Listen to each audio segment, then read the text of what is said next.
Mr. Popo might be one of the most mysterious characters in Dragon Ball. Because when most people think about Mr. Popo, they do not think about power. They think about Kami's lookout. They think about him being calm, quiet, and always staying in the background. But here's the thing, Mr. Popo is way stronger than people realize. And the craziest part is that Dragon Ball never fully explains how strong he actually is. So today, we're going to ask one simple question. How strong is Mr. Popo? Now the reason this question is so interesting is because Mr. Popo almost never fights seriously. He is not a fighter or someone who jumps into battle every arc. Most of the time, he just stays on the lookout and helps the Guardian of Earth. But the few times we actually see what he can do, it becomes very clear that Mr. Popo is not normal. The biggest example is when Goku first reaches Kami's lookout.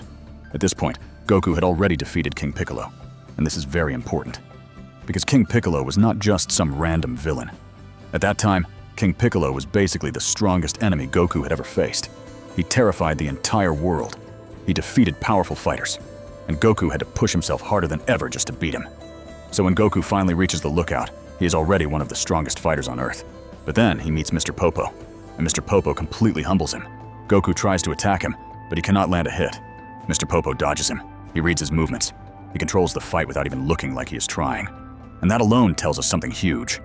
At that moment in the story, Mr. Popo was stronger than post-King Piccolo Goku. Goku had just beaten the strongest villain in the world. And then, Mr. Popo made him look like a beginner. But what makes this even more interesting is that Mr. Popo was not just stronger physically. He was also much more skilled. He tells Goku that his movements are too obvious. He explains that Goku is wasting energy. He teaches him how to move better, how to sense better, and how to fight with more control. And this is one of the most underrated parts of Goku's growth. Before the 23rd World Martial Arts Tournament, Goku trained with Kami and Mr. Popo. And when Goku came back, he was completely different. He was calmer. He was sharper. He was more skilled. He was not just a kid with raw power anymore. He had become a true martial artist. And Mr. Popo was one of the people who helped him reach that level. So even if we do not know Mr. Popo's exact power, we know his skill is insane. But then comes the confusing part, his power level. Because depending on what source you look at, Mr. Popo's power level is not always the same.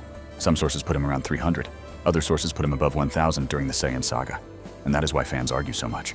If Mr. Popo's power level is around 300, then he is strong by original Dragon Ball standards, but not very impressive once Dragon Ball Z begins.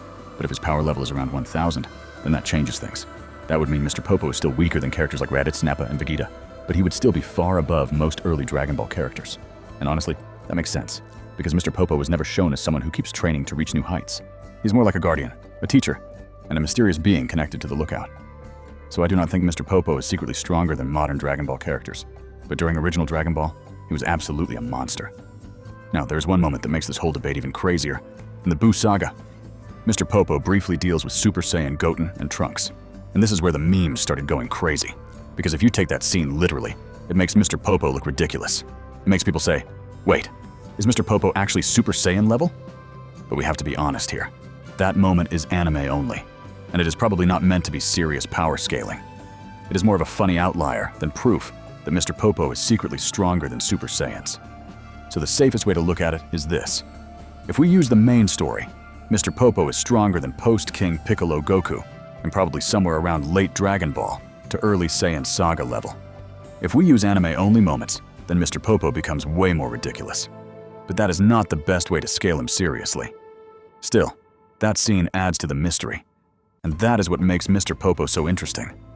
Because Dragon Ball never gives us a full answer, and he has abilities that normal fighters do not have. So maybe Mr. Popo's strength is not just about power level. Maybe that is the wrong way to look at him. So what is the final answer? Mr. Popo is probably not a god-tier fighter. He is probably not secretly the strongest character in Dragon Ball, but he is definitely not weak. At minimum, he was stronger than post-King Piccolo Goku. A safe estimate would put him around late Dragon Ball or early Saiyan Saga level. And if you include anime-only moments, then he becomes one of the strangest power-scaling debates in the series. But that is exactly why Mr. Popo is so legendary. Because Dragon Ball gave us just enough information to know he is strong, but not enough information to know his true limit. And sometimes, that makes a character even more interesting. If you enjoyed the video, consider subscribing. And remember, keep grinding. I'll see you in the next one. Peace.